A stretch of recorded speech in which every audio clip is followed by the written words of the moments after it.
कहानी सुनते हैं।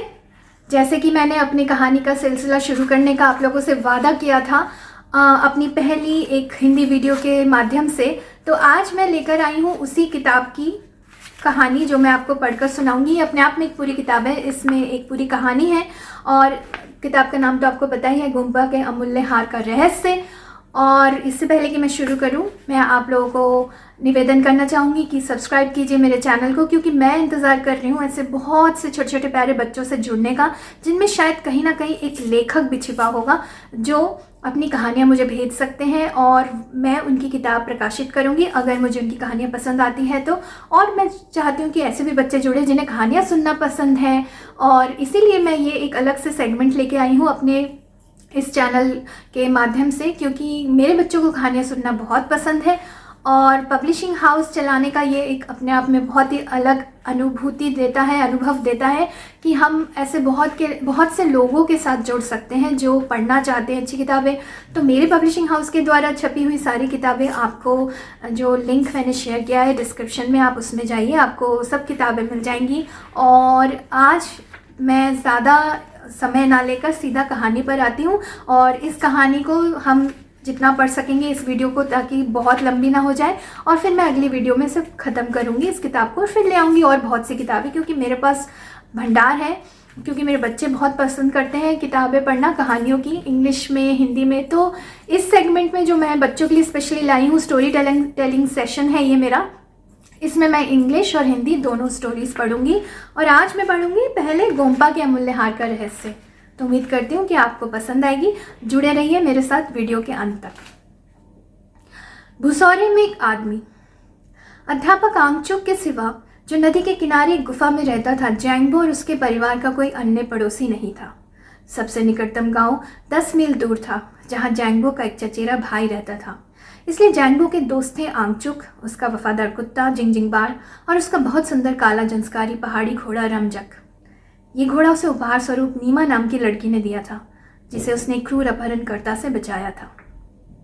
एक सुबह जब जिंगजिंगबार ने अपनी ठंडी ठंडी थूथनी जैंगबो को जगाने के लिए उसके चेहरे पर लगाई, तो जैंगबो को पता नहीं था कि वह कितने रोमांचक अभियान में उलझने वाला है।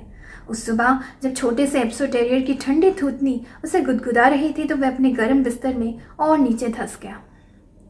लेकिन जिंगजिंगबार भी मानने वाला नहीं था। वह और भी तेजी से अपनी दुम हिलाने लगा एवं रिरियाने लगा, मानो जैंगबो को बिस्तर से बाहर निकलने के लिए हट कर रहा हो। यद्यपि अभी काफी सवेरा था, आखिर जैंगबो ने भेड़ की खाल को परे हटाया और बाहर निकल आया। जिंगजिंगबार भी उसके पीछे पीछे था। घर, भुसौरे, पहाड़, झाड़ियां, चट्टानें सब ताज़ी बर्फ की चादर से ढके हुए थे। शोर मचाने वाली नदी तक चुप थी। रात में उसके पानी की ऊपरी तह बिल्कुल जम गई थी। जैंगबो ने झुककर मुट्ठी भर बर्फ उठा ली, उसकी गेंद बनाकर जिंगजिंगबार पर फेंकी। जैसे ही कुत्ते के शहद के रंग के बालों पर बर्फ पड़ी, वह खुशी से भौंकने लगा। उसने बदन झटककर अपने चारों ओर बर्फ के कण उछाले और अहाते में जैंगबो द्वारा फेंकी गई बर्फ की गेंदों से बचने का प्रयास करते हुए इधर उधर भागने लगा। फिसलते भागते बड़े बड़े गोल गोल चक्कर काटता हुआ वह भुसौरे के निकट पहुंच गया। भुसौरे में रमजक घोड़ा रहता था।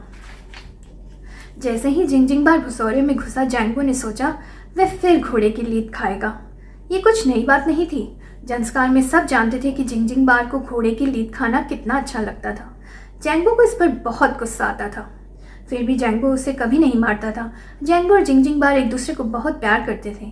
जैंगबो समझता था कि जानवर वही कर रहा है जो उसका स्वभाव है। वह अपनी सहज प्रेरणा से ये सब करता था। फिर भी वह अपने कुत्ते के पीछे पीछे भुसौरे के दरवाजे तक गया। जैंगबो ने भुसौरे के भीतर अंधेरे में झांकते हुए मीठे स्वर में कहा, जिंगजिंगबार, बाहर आ जाओ। अगले क्षण वह भय से उछल पड़ा। भुसौरे के भीतर एक आदमी छिपा बैठा था। वह एक कोने में सिमटा ठंड से कांपता हुआ बैठा था। उसके सामने जिंगजिंगबार खड़ा संदेह से उसके कपड़े सूंघ रहा था। झूले, जैंगबो बोला, लेकिन उसके अभिवादन का उत्तर देने के बजाय अजनबी ने अपने एक बूट में से चाकू निकाल लिया। उसने रूखे स्वर में चेतावनी दी, दूर रहो। जैंगबो जल्दी जल्दी भुसौरे से बाहर आ गया।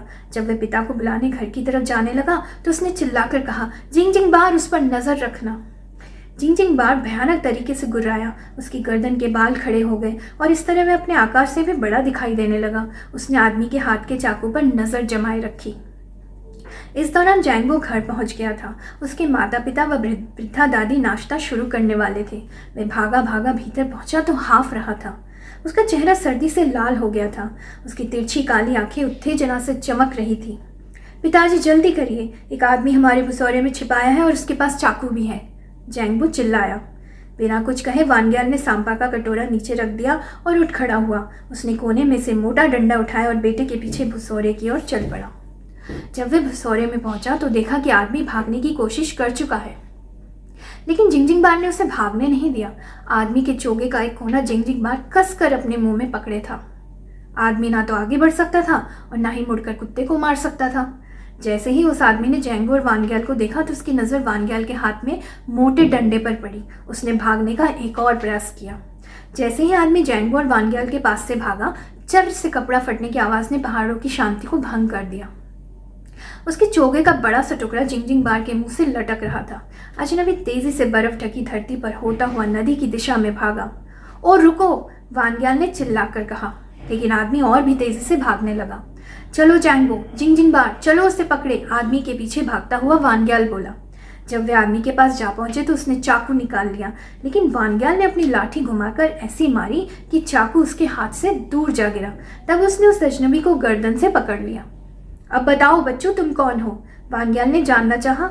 उसने उस आदमी को ऐसे झकझोरा मानो वे चूहा हो। आदमी ने रिरियाकर कहा, एक यात्री यहाँ से गुजर रहा था। कल रात बर्फ गिर रही थी, इसलिए तुम्हारे भुसौरे में आश्रय लिया था। फिर उसने कहा, कृपा करके मुझे जाने दीजिए, मैं तुम्हें कोई हानि नहीं पहुंचाना चाहता था। उसकी कहानी ठीक लग रही थी, इसलिए वानग्याल ने उसे जाने दिया। ठीक है, यहाँ से भाग जाओ, नहीं तो कुत्ता तुम्हारा चोगा और फाड़ देगा, वानग्याल ने रुखाई से कहा और उसे एक हल्का सा धक्का दिया। तभी जैंगबो ने उसके पैरों के पास बर्फ में कुछ पड़ा हुआ देखा। पिताजी रुकिए, वह बोला, जरा इसे देखो। जैंगबो ने झुककर एक चमकती हुई चीज उठा ली जो धक्कम धक्का होते समय अजनबी की जेब से गिर पड़ी थी।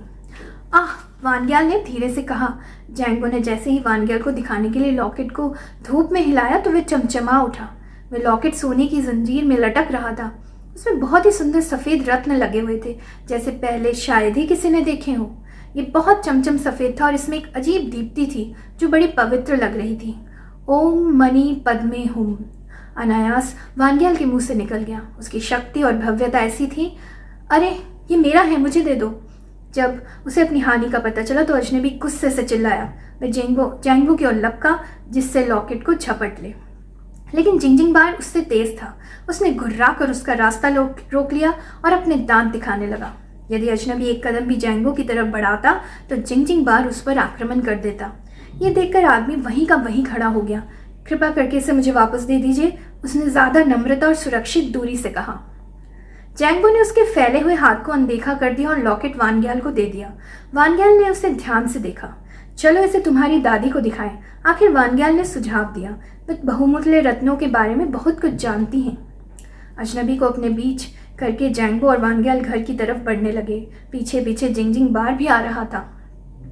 जैंगबो की दादी लॉकेट को देखते ही बोली, वानग्याल, ये कोई सामान्य आभूषण नहीं है, इस आदमी ने इसे जरूर कहीं से चुराया है। उसने अजनबी पर कड़ी नजर डाली, फिर कहा, नदी के पास रहने वाले आंगचूक को इसके बारे में ज्यादा पता होगा। दोनों औरतों और जिंगजिंग बार को अजनबी की रखवाली के लिए वहीं छोड़कर जैंगबो और वानग्याल जल्दी जल्दी पहाड़ से नीचे नदी की ओर बढ़े, जहां हिमालय का सयाना व्यक्ति वृद्ध आंगचूक रहता था। आंगचूक ने उन्हें यात्रा पर भेजा। जैंगबो और वानग्याल ढलान पर दौड़कर ऐसे उतरे मानो वे पहाड़ी बकरियां हो, लेकिन आंगचूक वहां सदा बैठता था, नदी के किनारे की एक बड़ी और सपाट चट्टान पर। वहां नहीं था। वे शायद मौसम अच्छा न होने के कारण अपनी गुफा में ही है। चारों तरफ पड़ी बर्फ की ओर संकेत करके जैंगबो ने कहा। वे गुफा की ओर चले जहां आंगचूक रहता था। जब से जैंगबो ने होश संभाला था उसने आंगचूक को यहीं रहते देखा था। आंगचूक का नियम था कि वह किसी को भी गुफा के भीतर आने के लिए निमंत्रित नहीं करता था, लेकिन जब उसने जैंगबो और वानग्याल को देखा तो मुस्कुराकर उन्हें भीतर आने के लिए कहा। उसने याक की उनके कंबलों की ढेर की ओर संकेत किया और कहा, वहां बैठो। जैंगबो को आंगचूक के यहाँ आना बहुत अच्छा लगता था। वृद्ध के मुंह पर सैकड़ों झुर्रियां थी और चेहरा ललछोहा था। जैंगबो से बहुत चाहता था। आंगचूक सब बातों के बारे में बहुत कुछ जानता था। वह सुदूर तिब्बती भी जा चुका था। वे कुल्लू और उसके आगे तक गया था और रोमांच की अनेक कहानियां सुनाता था। यद्यपि आंगचुक पढ़ाने के मामले में सख्त अध्यापक था, लेकिन वह जैंगबो को पहाड़ों पर चढ़ने और नदी के उतले पोखरों में तैरने के लिए उत्साहित करता था। ये सब तब होता जब गर्मी का सूर्य सबको गर्मा देता। गुफा में जनीपुर की लकड़ी और याक का मक्खन जलने की गंध आ रही थी। आंगचुक ने अभी अभी ताज़ी मक्खन वाली चाय बनाई थी। वे उसे लंबी नली वाले बर्तन से उस नमकीन मक्खनी चाय को चांदी के छोटे छोटे प्यालों में डालते देखते रहे। उसने एक प्याला जैंगबो, एक वानग्याल को दिया और एक स्वयं ले लिया। वे अपनी मक्खनी चाय चुपचाप पीते रहे। फिर आंगचुक ने अपना प्याला नीचे रख दिया। चाय और ध्यान हो चुका। उसने मुस्कुराकर कहा, चलो अब बातें करें। दोस्तों, तुम यहाँ किस लिए आए हो? उसने पूछा। बिना कुछ कहे वानग्याल ने आंगचुक को लॉकेट दे दिया। आंगचुक ने उसे धीरे से अपने पतले झुर्रीदार हाथों में ले लिया। वह उसे ध्यान से देखता रहा। उसके झुर्रियों भरे चेहरे पर दुविधा के भाव उभर आए। जैंगबो की आंखें उत्सुकता से वृद्ध के चेहरे पर टिकी थी। वह सांस रोके उसके बोलने की प्रतीक्षा कर रहा था, क्योंकि आंगचुक को हड़बड़ी करने के लिए नहीं कहा जा सकता था। जो कुछ वह जानता था उसे बताने के लिए अपना समय लेता था। काफी समय बाद आंगचुक के चेहरे पर छाई उलझन दूर हो गई, लेकिन वह वानग्याल को अपनी काली रहस्यमय आंखों से देखता रहा। उसने पूछा, तुम्हें ये लॉकेट कहाँ मिला? वानग्याल ने भुसौरे में मिले अजनबी की सारी कहानी सुना दी। आंगचुक के चेहरे पर एक मीठी मुस्कुराहट खेल गई। उसने उन्हें एक नए सम्मान और स्नेह के भाव से देखते हुए कहा, तुम्हें बुद्ध भगवान ने स्वयं आशीर्वाद दिया है। अब तुम एक लंबी और कठिन यात्रा की तैयारी करो। आंगचुक कहता रहा, तुम्हें चीजीचू गोम्पा जाना चाहिए। तुम्हें ऊंचे और खतरनाक बड़ा लाशाला और कई अन्य खतरनाक दर्रे पार करने होंगे। मार्ग में अनेक क्रूर और लालची लोगों से भिड़ना होगा। रास्ते में तेज प्रवाह वाली नदियां पड़ेंगी। हिम श्रृंखलों का सामना भी करना पड़ेगा। तुम्हें बर्फ और भयानक बर्फीले अधरों से लड़ना होगा। तब तुम कहीं चीजीचू गोम्पा पहुंचोगे। यह तभी होगा यदि भगवान बुद्ध की इच्छा होगी। आंगचुक, हम चीजीचू गोम्पा क्यों जाए? जैंगबो ने पूछा। घर पर काम पड़ा है, अभी यात्रा का हमारा कोई विचार नहीं है। ये लॉकेट एक पवित्र चीज है जैंगबो, आंगचुक ने अत्यंत धैर्य से कहा। ये चीजीचू गोम्पा की संपत्ति है। वहाँ हजारों मुस्कानों वाले भगवान बुद्ध का निवास है। स्पष्ट है कि ये तुम्हारा कर्तव्य है कि उनकी चीज जो तुम्हारे पास है उसे वहां पहुंचा दो। जैंगबो और वानग्याल ने जब ये सुना तो डर के मारे बोल ही नहीं पाए। उन्होंने आंगचुक के हाथ में वह पवित्र लॉकेट देखा। आंगचुक कहता रहा, इस लॉकेट के भीतर या तो भगवान बुद्ध का दांत है या बालों का गुच्छा। मैं सही तौर से नहीं बता सकता कि कौन सी चीज़ है, क्योंकि मुझे स्वयं भी नहीं पता है। जैंगबो ने बोलने की हिम्मत की और उसने पूछा, आंगचुक, आप कैसे जानते हैं कि ये वस्तु चीजीचू गोम्पा की है? आंगचुक ने उत्तर दिया, जैंगबो, इस विशेष किस्म के सारे सफ़ेद पत्थर चीजीचू गोम्पा के ही हैं। और आंखें बंद कर ली और अपने प्रार्थना चक्र को उत्साह से चलाने लगा। ओम मणि पद्मे हुम, ओम मणि पद्मे हुम, ये गुनगुनाता रहा। यदि बहुत ज़रूरी ना हुआ तो अब आंगचुक नहीं बोलेगा। जैंगबो और वानग्याल उठ खड़े हुए। उन्होंने हिमालय के उस बुद्धिमान वृद्ध को झुककर अभिवादन किया और पहाड़ों पर बने अपने एकांत घर की ओर चल पड़े। अचानक आंगचुक ने चिल्लाकर चेतावनी दी, याद रखो, जो लॉकेट को खोलेगा उसकी भयानक मृत्यु होगी। ये बात याद रखना। जैंगबो और वानग्याल रुक गए। उन्होंने सिर हिलाया, हाथ से संकेत किया कि उन्होंने चेतावनी सुन ली है। इसके बाद वे फिर ऊपर चढ़ने लगे। घर पहुंचने पर वे सीधे चोर के पास गए जिससे उससे पूछताछ कर सके। वानग्याल ने उससे कड़े स्वर में पूछा, तुम्हारे पास चीजीचू गोम्पा का ये पवित्र लॉकेट कैसे आया? पवित्र अवशेष? पवित्र चीज? चोर ने चकित होकर पूछा। यदि तुम नहीं जानते हो तो सुनो, ये लॉकेट जो सुबह तुम्हारी जेब से गिरा था एक पवित्र स्मृति चिन्ह है, वानग्याल ने चोर को बताया। हे भगवान, चोर चिल्लाया, मुझे बिल्कुल पता नहीं था। क्या तुमने इसे चीजीचू गोम्पा से नहीं चुराया? जैंगबो ने विस्मित होकर पूछा। बिल्कुल नहीं, भला मैं ऐसा काम कैसे कर सकता था? चोर ने गुस्से से कहा। मैंने तो इसे बहुत वर्ष पहले एक धनी व्यापारी के यहाँ से चोरी किया था। वह चीजीचू गोम्पा होता हुआ हमारे गाँव आया था। अगर मुझे ये पता होता कि उसने बुद्ध भगवान से चोरी किया है तो मैं उसे उसी समय सजा देता। चोर की आंखें डबडबा आई। बहुत बुरा हुआ ये तो, सचमुच बहुत बुरा। वह ऐसे अफसोस करने लगा मानो उसका दिल टूट गया हो। वह बार बार अपने किए पर पछता रहा था। कोई बात नहीं, अब तुम शांति से जाओ, वानग्याल ने उस आदमी से कहा। उसे उस व्यक्ति पर दया आ रही थी। आगे से अपने तौर तरीके ठीक कर लो, मुझे विश्वास है कि भगवान बुद्ध तुम्हें अवश्य क्षमा कर देंगे। चोर ने वादा किया कि वह अब से सही मार्ग पर चलेगा। तब से हिमालय के उस क्षेत्र में उसके बारे में ना किसी ने सुना और ना ही उसे देखा। लद्दाख में कहा जाता है कि वह प्रायश्चित करने के लिए सांची चला गया और तब से उसने अपने तौर तरीके बदल दिए हैं। जैंगबो और वानग्याल को बहुत काम था। वे अपने जीवन की सबसे बड़ी रोमांच यात्रा पर जाने की तैयारी कर रहे थे। उन्हें अगले दिन ही सुदूर बड़ा लाशला की यात्रा पर जाना था। वे चीजीचू गोम्पा के पवित्र अवशेष को वहां पहुंचाने जा रहे थे। सिंगफू के डाकू। अगले दिन सुबह सुबह ताज़े दही और याक के पीले पनीर का नाश्ता करके जैंगबो और वानग्याल चीजीचू गोम्पा की यात्रा को तैयार हो गए। ज़रा सावधान रहना, जैंगबो की माँ बोली। वे उनकी यात्रा के लिए याक के सूखे पनीर के टुकड़े जो माला के दानों की तरह धागे में पिरोए हुए थे, चाय के लिए मक्खन और ढेर सारा सांपा बांध रही थी। भुने और पिसे जौ की खुशबू से सारा घर भर गया। उसने उसे भेड़ के चमड़े से बने थैले में डाला और डोरी खींचकर थैले का मुंह बंद कर दिया। उस दिन वह उदास थी।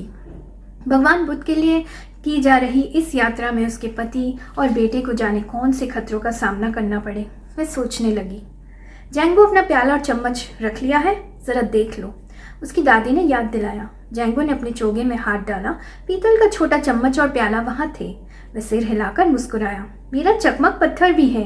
चिकने पत्थर की को हथेलियों के बीच लुढ़काते हुए उसने कहा, किसी भी पहाड़ी आदमी के लिए चकमक पत्थर एक ज़रूरी चीज़ है। वह माचिस से ज़्यादा अच्छा था क्योंकि कभी सिलता नहीं था।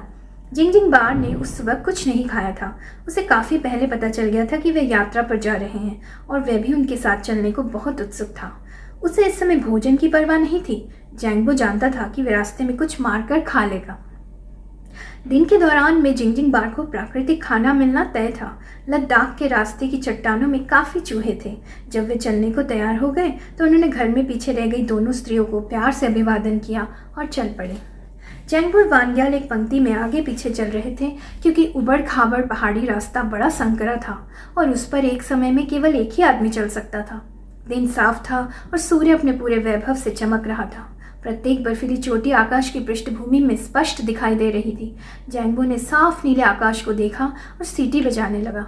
जिंगजिंग बार कभी दिखाई देता और कभी गायब हो जाता। वह इस नए रास्ते को पूरी तरह निरीक्षण कर रहा था। नाक जमीन पर लगाए लगाए चल रहा था। घर छोड़ने के आधा घंटे के भीतर ही उसने 2 पूरी चुहियां निगल ली थी। दोपहर तक हमें दारचा पहुंच जाना चाहिए, वानग्याल बोला। उसने अपनी पीठ के बोझ को ज़रा सरकाया जिससे अकड़े हुए कंधों को आराम मिले। जैंगबो ने भी अपनी पीठ पर बहुत सारा बोझ उठा रखा था क्योंकि उन्हें काफ़ी दूर जाना था। हो सकता था उन्हें इस यात्रा में महीना या इससे भी ज़्यादा समय लग जाए। उन दोनों में से कोई भी 1000 मुस्कानों वाले बुद्ध भगवान के गोम्पा में नहीं गया था। उन्हें जो कुछ भी चाहिए था अपनी पीठ पर ही लाद कर ले जाना होगा। रात को अपने को गर्म रखने के लिए भेड़ की खाल, अतिरिक्त जुराबें, चाय बनाने के लिए चायदानी, याक का मक्खन, पनीर, सेवैयाँ, कुछ सूखा मांस और काफ़ी सांपा। उसी शाम भगवान भास्कर के बर्फीली चोटियों के पीछे छिपने तक भी वे दारचा गांव तक नहीं पहुंचे थे।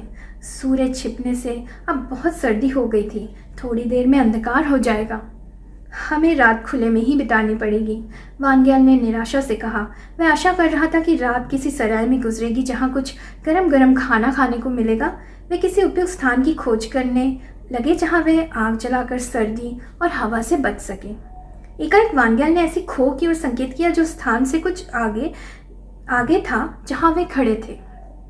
देखो जैंगबो, वहाँ आग दिखाई दे रही है। चलो वहाँ चलकर देखें कि हम रात उन भले लोगों के साथ बिता सकते हैं या नहीं, उसने अपने बेटे को सुझाव दिया। उन्होंने एक छोटे चरागाह को पार किया और उस स्थान की ओर बढ़े जहाँ आग का नारंगी प्रकाश उन्हें अपनी ओर आमंत्रित कर रहा था। जब वे उस स्थान के निकट पहुंचे उन्होंने आग के पास 2 व्यक्तियों को बैठे देखा। लद्दाख में सब सिंगफू के डाकू के बारे में जानते थे। वे 3 भाई थे जिनका नाम ही किसी व्यक्ति का हृदय थर्रा देने को काफ़ी था। और अब वानग्याल और उसका बेटा उनके बीच फंस गए थे। उनके पास चीजीचू गोम्पा का पवित्र लॉकेट भी था। वे अब आग के निकट पहुंच गए थे और सशस्त्र आदमियों के बीच घिरे हुए खड़े थे। जैंगबो सिंगफू के डाकू के ओर धड़कते हृदय से ताक रहा था। वे हृष्ट पुष्ट और सजे धजे थे, लेकिन वे क्रूर हत्यारे भी थे। पीठ पर उनकी चमकीली चोटियां लटक रही थीं। उन्हें देखकर जैंगबो को पतले कोबरा सांपों की याद आ रही थी। सिर पर उन्होंने ऊंची ऊंची टोपियां लगाई हुई थी, कानों में बालियां झूल रही थी। उन्होंने ऊन के मोटे मोटे चोगे और चमड़े के कीमती जूते पहने हुए थे। हिमालय की तेज धूप से झुलसकर उनके चेहरे तांबे की तरह लाल हो रहे थे। उनमें से एक की लंबी लटकती मूछें थीं और वह उनका सरदार लगता था। सबकी आंखें बहुत तिरछी थी, जैसे चेहरे पर दरारें हो। जैंगबो ने इतनी तिरछी आंखें पहले कभी देखी ही नहीं थी, लेकिन इन आंखों से कुछ भी बच नहीं सकता था। वानग्याल ने लुटेरों से कहा, आपको परेशान करने के लिए हम क्षमा चाहते हैं। हम तो बस थके यात्री हैं। हमने दूर से आग देखी और रात बिताने यहाँ चले आए। तुम झूठ बोल रहे हो, सरदार ने गरज कर कहा और जैंगबो डर से उछल पड़ा। सरदार हट्टा कट्टा व्यक्ति था। उसकी आंखें धुएं से लाल थीं। आग के पास बैठे साथी की ओर देखकर वह चिल्लाया, थोंडप, जरा देखो कि आसपास कोई और तो नहीं छिपा है। तब उसने उस युवक की ओर देखा जिसने वानग्याल और जैंगबो को पकड़ा था और आदेश दिया, सोनम, इन्हें बांधकर इनकी तलाशी लो। फिर वह एक चट्टान पर बैठ गया। राइफल घुटनों पर रखी थी और वह वानग्याल और जैंगबो की चौकसी करने लगा। यदि आसपास कोई हुआ, उसने जैंगबो और वानग्याल को धमकी दी, तो मैं तुम दोनों के सिर गोली पार कर दूंगा। और अपने भयानक कुत्ते को मुझसे दूर रखो, नहीं तो तुम्हें अफसोस होगा, उसने गुर्रा कर कहा। जिंगजिंग बाल लुटेरे के जूते सूंघ रहा था। उसकी गर्दन के बाल खड़े थे। वह अपने को ऐसा दिखा रहा था जैसे कि वह बड़ा कुत्ता हो और गले के भीतर गुर्रा रहा था। जिंगजिंग बाल, यहाँ आओ, जैंगबो ने उसे फुर्ती से बुलाया। कुत्ता झट उसका आदेश मानकर जैंगबो के निकट आकर बैठ गया। जैंगबो ने उसे हल्के से सहलाते हुए एक शांति की सांस ली। थोंडप वापस आया। आसपास और कोई नहीं है, सब ठीक ठाक है। इस दौरान सोनम ने एक मजबूत रस्सी का गोला निकाला। उसने रस्सी से वानग्याल और जैंगबो के हाथ पीछे बांध दिए और उनकी तलाशी लेने लगा। जैंगबो के पास कुछ नहीं मिला। तब उसने वानग्याल की ओर ध्यान किया। ये क्या है? वह चिल्लाया। उसकी उंगलियां चीजीचू गोम्पा के पवित्र लॉकेट पर कस गई। उसके चिल्लाने से बाकी लुटेरे भी भाग कर वहां आ गए। जैसे उसने वानग्याल की जेब से वह लॉकेट निकाला, वे उसके चारों ओर भूखे तेंदुओं की तरह खड़े हो गए। आग की रोशनी में लॉकेट के सफ़ेद रत्न इस तरह चमक रहे थे कि उनकी आंखें चंधिया गईं। सिंगफू के लुटेरों को अपने सौभाग्य पर आश्चर्य हो रहा था। वे आश्चर्य और अविश्वास के भाव से लॉकेट को देख रहे थे। ये कोई सामान्य लॉकेट नहीं है, ये चीजीचू गोम्पा का पवित्र लॉकेट है और इसे वहीं पहुंचाना चाहिए, वानग्याल ऊंचे और दृढ़ स्वर में बोला। उसने ये इसलिए कहा क्योंकि उसने लुटेरों की आंखों में लालच देख लिया था। सिंगफू के लुटेरों ने इस बात की परवाह नहीं की। वे एक दूसरे की पीठ ठोकते और हंसते रहे। पवित्र अवशेष? कैसा पवित्र अवशेष? ये बेकार की बात है, सरदार ने कहा। ये सिर्फ एक कीमती आभूषण है, इसके अच्छे पैसे मिलेंगे। मुझे दे दो इसे, उसने आदेश दिया। उसने सोनम से लॉकेट लेकर अपने गले में डाल दिया। इस पर वह बड़ा प्रसन्न लग रहा था। जैंगबो और वानग्याल ने निराशा से एक दूसरे को देखा। वे असहाय थे। लालची और सशस्त्र सिंगफू के लुटेरों के सामने वे कैसे टिक सकते थे? उनसे पवित्र अवशेष लेने की कोशिश करना मृत्यु को निमंत्रण देना होगा। वे उन्हें गोली मार देंगे और लाशें किसी खाई में फेंक देंगे जहाँ किसी को उनका पता भी नहीं चलेगा। इसलिए तो सिंगफू के लुटेरों से लद्दाख के भोले भाले अच्छे लोग बहुत डरते थे। तो आगे की कहानी का सिलसिला मैं अपनी दूसरी वीडियो के माध्यम से पूरा करूँगी। ये किताब कुछ 80 पेजेस की है और इसमें काफ़ी सारे अलग अलग पार्ट्स हैं, तो इसलिए धीरे धीरे इन कहानियों को सुनेंगे और आनंद लेंगे, और ताकि वीडियो बहुत लंबी ना हो जाए और बच्चे एंजॉय कर सके बाकी स्टोरीज़ को भी और इस स्टोरी का अगला हिस्सा भी। तो मेरे साथ ज़रूर जुड़े रहिएगा और सब्सक्राइब कीजिए मेरे चैनल को, और फिर मैं लेकर आऊँगी इस कहानी का अगला हिस्सा। तब तक के लिए मुझे इजाज़त दीजिए। नमस्कार।